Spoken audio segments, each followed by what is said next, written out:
I'll give you just one reason why the any day argument is weaker. The reason any day argument is weaker is Allah is saying Ar-Ruh is descending on any day towards Allah. For how long? By our count, how long? 50,000 years, right? But doesn't Jibreel alayhi salam come down every year in Ramadan? تنزل الملائكة والروح فيها بإذن ربهم من كل أمر. Right? So that this the math doesn't math.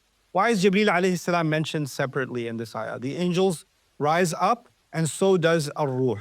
So they say that this is because of his, excellent status, his, unique status with Allah. And we find that in the Qur'an also, Allah has given him a unique status, So, عند ذي العرش مكين مطاع ثم أمين, and other places in the Qur'an where Jibreel alayhi salam has been given a very particular status. And so perhaps that's the reason he's been mentioned separately. I'll share my thoughts on that at the end after I share some things from the Mufassirun with you. قِيلَ خَلْقٌ, this gets really interesting. هُمْ حَفَظَةُ الْمَلَائِكَةِ مُطْلَقًا كَمَا أَنَّ الْمَلَائِكَةَ حَفَظَةُ النَّاسِ. Some Mufassirun, Alusi mentions this in his tafsir in Ruh al-Ma'ani. He mentions that on Judgment Day, the angels will rise. The angels are supposed to be the guardians of human beings. يُرْسِلْ عَلَيْكُمْ حَفَظًا. But there are angels whose job is to guard those angels. And they're all rising together. So there's layers of, by the way, that means above us, a level above us are the angels who are protecting us. And a level above them are angels who are protecting those angels. These are levels. And what are levels called? Al-Ma'arij, min Allahi dhil Ma'arij. Right? So there's a connection to that term. وَقِيلَ مَلَكٌ عَظِيمٌ يَقُومُ وَحْدَهُ يَوْمَ الْقِيَامَةِ صَفًّا وَيَقُومُ الْمَلَائِكَةُ كُلُّهُمْ صَفًّا. It's also been said that this is referring to a great angel who will stand. One row is just for him, and the other rows are for the angels. وَقَالَ أَبُو صَالِحٍ, then it gets weird. We have some weird opinions in tafsir too. They don't go back to a hadith of the Prophet ﷺ, not directly anyway, but they get pretty interesting. So I'll share, I don't agree with them, but I'll share them with you for the purpose of academic honesty. He says, Abu Salih says, خَلْقٌ كَهَيْئَةِ النَّاسِ وَلَيْسُوا بِالنَّاسِ. There's some other creation, Ar-Ruh, other than angels, other than people. They're not people, but there's some other creation. What other creation? I don't know, it's just Ruh. So that's all he says. Then there's actually an opinion that this might be referring to human beings. I will strongly disagree with this opinion as we go further. I'll share with you why this is not, the souls of human beings are going to rise, because human beings are not rising on Judgment Day. If this is a reference to Judgment Day, human souls are not rising on Judgment Day. They're being elevated, and they are, the rising is a much separate incident. Okay. But then, I don't know if I put that in my notes or I was so disturbed that I removed it. But Imam Razi mentions, I think, oh yeah, there it is. وَعِنْدَ هَذَا قَالَ بَعْضُ الْمُكَاشِفِينَ. So some people that are more spiritually inclined, we have a Sufi tradition in Islam, right? So some of those Sufi philosophers looked at this ayah and they came up with this notion. I don't know the origin. I really don't know the origin. But I wanted to mention this with you because this is also found in our tradition. إِنَّ الرُّوحَ نُورٌ عَظِيمٌ هُوَ أَقْرَبُ الْأَنْوَارِ إِلَى جَلَالِ اللَّهِ. That the ruh is actually a great light. So the angels are going to rise, and there's this light that Allah has created that is going to rise to Allah. وَمِنْهُ تَتَشَعَّبُ أَرْوَاحُ سَائِرِ الْمَلَائِكَةِ وَالْبَشَرِ فِي آخِرِ دَرَجَاتِ مَنَازِلِ الْأَرْوَاحِ. Basically what he's saying is there's some creature Allah made that's made of light. It's, how you have the electrical grid and there's a powerhouse that's generating all the electricity and then electricity is flowing to every household, right? Well, there's a power grid ruh, which is the concentration of all the light, and all the angels, which are a ruh, and all the human beings which have a ruh are being generated from this mega ruh, right? And that's what he's referring to as ruh.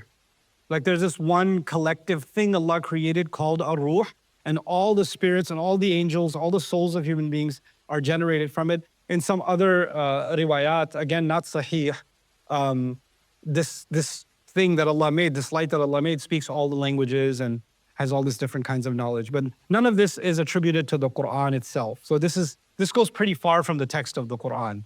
But I wanted to share with you that, when we simply say, oh, we should just study tafsir, we should follow our ulama. And yes, our ulama said remarkable things, but then sometimes you also find some pretty wild things in tafsir and you're just sitting there going, what? You know, there's a soul generator, and it spits out souls. Where are we getting this from? But it's there, you know. But then finally, وَأَمَّا ظَاهِرُ الْقَوْلِ الْمُتَكَلِّمِينَ وَهُوَ أَنَّ الرُّوحُ وَجِبْرِيلُ عَلَيْهِ. But the obvious is that this is who? Jibreel alayhi salam. So stop going all over the neighborhood, just stick to what's obvious. This is Jibreel alayhi salam. Now, I will add something of my own based on one commentary. This is the commentary, actually. This is also Imam Razi. ثم ها هنا دقيقة. There's a subtle notice here. هي أنه تعالى ذكر عند العروج الملائكة أولا والروح ثانيا. So when ascent, when going up, Allah mentions the angels first and the ruh second. But if you know anything about Surah An-Naba, يوم يقوم الروح والملائكة. The ruh is mentioned first and the angels are mentioned second. وذكر عند القيام الروح أولا والملائكة ثانيا كما في قوله يوم يقوم الروح والملائكة صفا. وهذا يقتضي كون الروح أولا في درجة النزول وآخرا في درجة الصعود. This suggests that the ruh comes first when coming down, but goes last when going up. So it's mentioned last when going up and mentioned first when going down. Let me try to make sense of this for you. Bear with me. This is the event of Judgment Day. Multiple places in the Qur'an, Allah says that angels will come down on Judgment Day. You know that?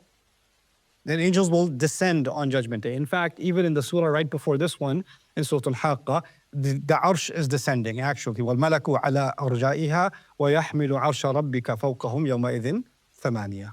So the judgment is beginning, and and Allah says other places in the Quran, هَلْ يَنظُرُونَ إِلَّا أَنْ يَأْتِيَهُمُ اللَّهُ فِي ظُلَلٍ مِّنَ الْغَمَامِ وَالْمَلَائِكَةُ وَقُضِيَ الْأَمْرُ. Right? So there's multiple places in the Quran where we find that the angels on Judgment Day will come down. They will start descending. The legions of angels will start descending. That seems to contradict what we're reading in this surah. If this ayah is about Judgment Day, what is it saying? Angels don't come down, they go up. So what in the world's going on? Let me help you make sense of this. When a king makes an announcement, or the king in the ancient times had a palace, right? And he wants to assemble his armies. And he has on his balcony this guy that blows the horn. And the armies know what that means. What does it mean for the armies? For them to assemble in front of him, right? So no matter what they're doing, they all ascend before the king's court, ready to take instruction, right? So before the armies are going to march to war, before they do that, they have to appear before the king for him to address them, for them to be ready for the massive invasion or whatever it's going to be. So there's a military assembly. There's a military assembly. When Judgment Day begins, it's as if Allah is calling the legions of angels, His army. وَمَا يَعْلَمُ جُنُودَ رَبِّكَ إِلَّا هُوَ. He's calling the legions of His armies to be presented before Him before they descend for the invasion of the earth. So this is actually referring to the armies of Allah being collected. And now the thing with the armies is, who's the commander-in-chief of that army that Allah appointed? Who's the general? It's Jibreel alayhi salam. Does the infantry or the lower rank soldiers, do they show up first and get in place and then the general show up? Or is the general standing there waiting for everybody to show up? How does it work?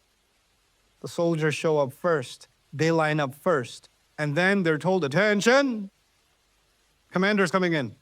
You understand? So him being mentioned last in the sequence almost suggests the armies are getting together. And the final step of the armies getting together is their commander will show up, will appear. But when the armies march, when the armies proceed towards the enemy, who's leading the charge? The general.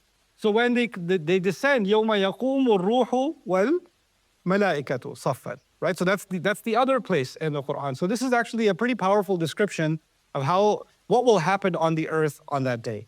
Now, let's take another couple of steps about this, a day that will last 50,000 years. Some Mufassirun looked at this. Basically, it boils down to two opinions. Okay, this ayah boils down to two opinions. One opinion is this is talking about Judgment Day. Another opinion is this is talking about any day. Okay, Judgment Day or any day.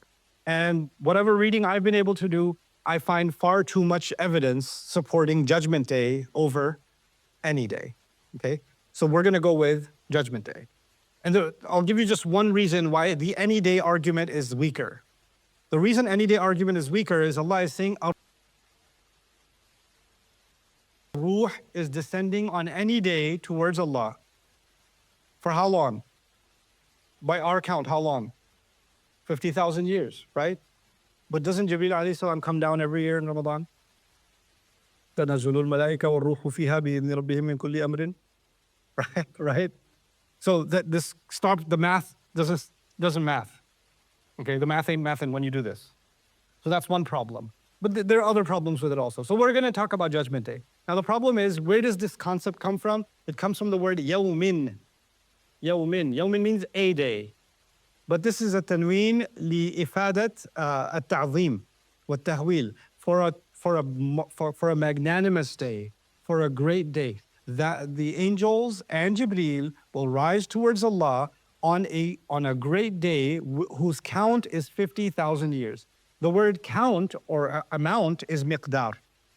And this word is for precise calculation. It's used for precise calculation. The old Arabs used to use al-aqdaru min al-khayl. When a horse gallops, right? And it's got the two front legs and the two back legs. So when it gallops, whenever it lands its front two legs, it makes a print. And the back legs land exactly where the front legs landed. It's that precise in its gallop that there's four legs land where the hind legs landed every time, right? And they match every time. That's called al-aqdar. الذي إذا سار وقعت رجلاه موقع يديه. يديه means the four legs of the animal. Okay, so from it comes the meaning of calculation or of precise measure. Now let's look at, the Judgment Day or this world. We're going to look at the Judgment Day interpretation. Within that, some people said, well, this is literally 50,000 years, right? The angel will start descending, rising up to Allah for a time that will take 50,000 years. So in other words, the angels haven't even come down yet for Judgment Day to begin, but the prep for Judgment Day itself might take 50,000 years, just that much. And this worried some Sahaba, and they asked the Prophet ﷺ about it. This is narrated by Abu Sa'id al-Khudri, right? And they said, how long is this day? This is too long of a day. Ma atwal hadha al-yawm. This is uslub al-ta'ajjub. So he said, this is a really long day. How are we going to survive this day? And the Prophet ﷺ told him, وَالَّذِي نَفْسِي بِيَدِهِ, I swear by the one who holds my life in his hands, or in his hand, إِنَّهُ لَيُخَفَّفُ عَلَى الْمُؤْمِنِ, this day will be made lighter for the believer. حَتَّى يَكُونَ أَهْوَنَ عَلَيْهِ مِنَ الصَّلَاةِ مَكْتُوبَةً يُصَلِّيهَا فِي الدُّنْيَا. It'll be like a single prayer, a single fard prayer he prays in this dunya. This is teaching us time will work differently for believers, and it will work differently for disbelievers. You notice the language up top was لِلْكَافِرِينَ لَيْسَ لَهُ دَافِعٌ. So the long, exhaustive expanse of Judgment Day is actually focused on the disbeliever. And Rasulullah sallallahu alaihi wasallam is telling us that for the believer, it will actually feel like a very short period of time, right? So it's even time will feel different. Time will feel different. By the way, if you're having a bad time, time slows down.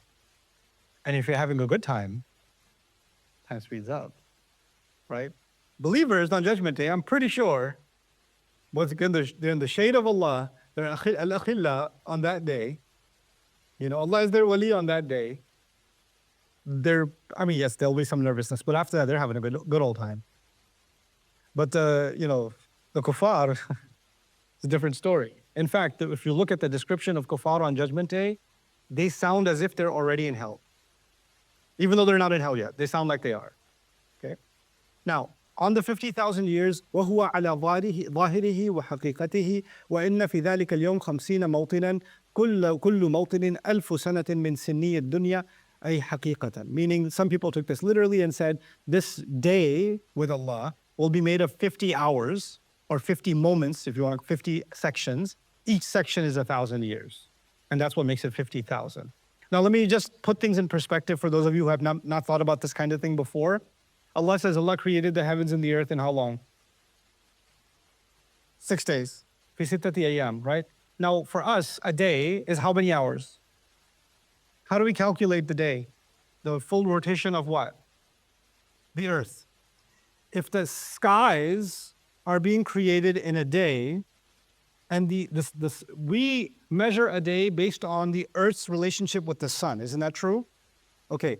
When the entire universe is being created, the sun is barely a speck, isn't it?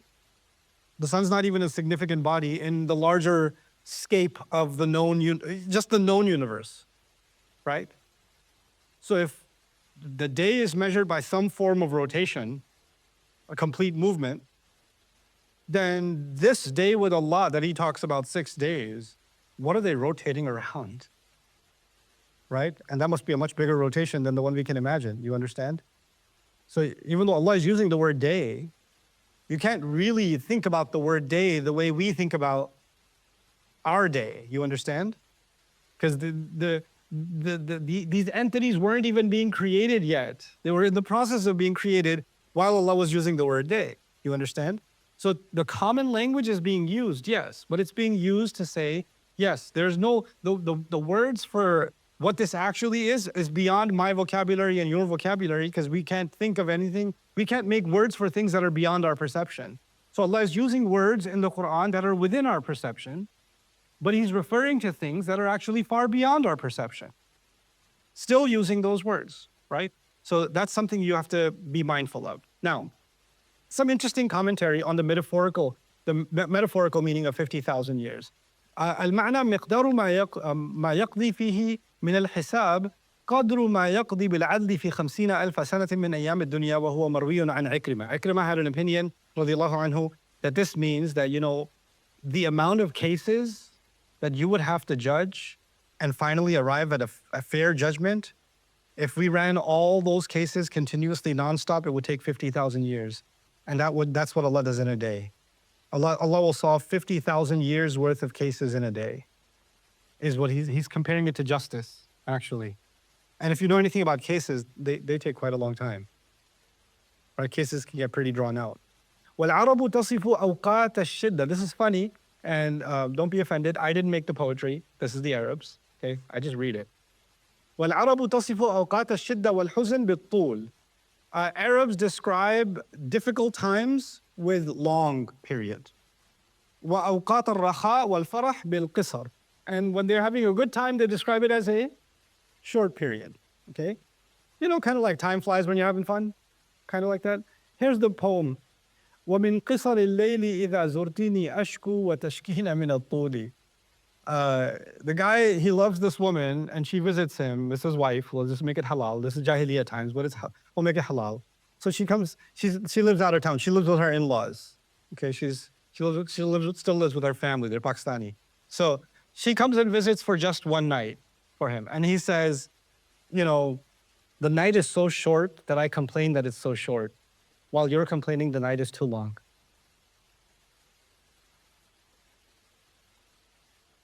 Yeah.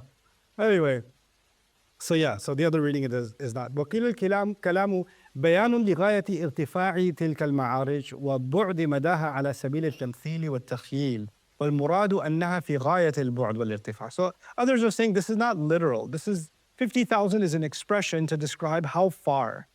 It's actually not even talking about time. It's talking about distance. And this is an important concept that you should be aware of. In physics, obviously, we have 3 dimensions and now we have 4 dimensions and 5 dimensions, and quantum physics is taking us into many, many dimensions, right? That's what's happening.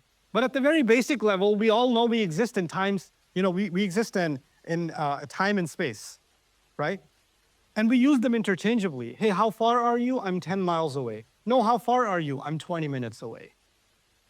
So it's either distance or time, right? And of course, in physics, you have light travels light years, right? So we're measuring time and distance kind of conflate with each other in this physical world, right? So if somebody says that, the journey between this village and that village is 3 months on camel, or it's 4 months by sea, or whatever, right? Now imagine the Arabs have to visualize a journey that's how long? 50,000 years. So they're thinking about this in distance, but distance and time are, they have an interplay with each other, right? So it's as if you're saying it's an infinite distance. But there's another dimension to that I want you to think about in terms of distance. If distance and time are interplaying with each other. You know, the oldest records we have of intelligent human activity on the planet, the oldest anthropological records we have of any tool that a human being made, or a farming device, or a home that was built, or some scratches on a wall or whatever. You could barely find anything past 10,000 years. Maybe if you really want to push the imagination, 20,000. But that's most archaeologists, anthropologists won't even agree with you, right? That's how far back we can go. In other words, 50,000 years ago, if humanity existed, whatever they were doing, ain't nobody know. And my mind works in weird ways. I have this active imagination. So I imagine, once we got to farming a few thousand years ago, it's not long ago that we got to farming. Let's just say we got to farming 6,000, 7,000 years ago. So it took us 6,000 to 7,000 years to get to satellites, right? To get to Wi-Fi, and to get to quantum physics, and to get to where we are now. It's this many years. Now imagine what kind of advancements would we have made in 50,000 years? Like just if this took 6,000 years, what kind of advancements can human beings have made in 50,000? And I don't think human beings before us were stupid. So if human beings existed, let's say 50,000 years ago, let's just play this game. If they existed 50,000 years ago, you think it took them 44,000 years before they figured out farming? You honestly think that? You know what I think? I think they were smart as us, maybe even smarter, and they advanced like we advanced. And maybe it took us 6,000 years to get somewhere. Maybe it took them 3. Okay, let's say they were slower. They were the remedial kids in the back of the class. It took them 10,000 years. But they could also have gotten to a very advanced life in this world. And then eventually, what did Allah do with them? Wiped them out. And the few that survived, all their technology, all their advancements, Allah covered it. Whatever He wanted to cover, He covered. Buried away, deep under the ground, destroyed completely. And humanity starts all over again, and they have to start learning all over again, and we advance again, and our study begins. We have a collective amnesia. We can't even think back 50,000 years. We can't. We don't know what happened 50,000 years ago. So when Allah is saying, "Kana miqdaruhu 50 alf sana," it's as if He's saying, it's not just your lifetime. It's the entire humanity can't remember in their entire collective lifetime. It's longer than that. That's one day of journey. That day, subhanallah. So في يوم كان مقداره 50 ألف سنة.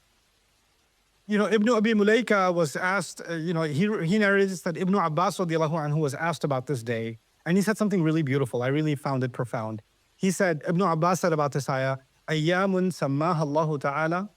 These are names, these are days that Allah named, Allah described, because now He's saying, I don't know if this is not the same day as our day, so this is something called a day that Allah Himself named as such. وَهُوَ أَعْلَمُ بِهَا كَيْفَ تَكُونَ, and He knows better what exactly they're going to be or how they're going to be. وَأَكْرَهُ أَنْ أَقُولَ فِيهَا مَا لَا أَعْلَمُ, and I would hate to say something about them that I have no knowledge of.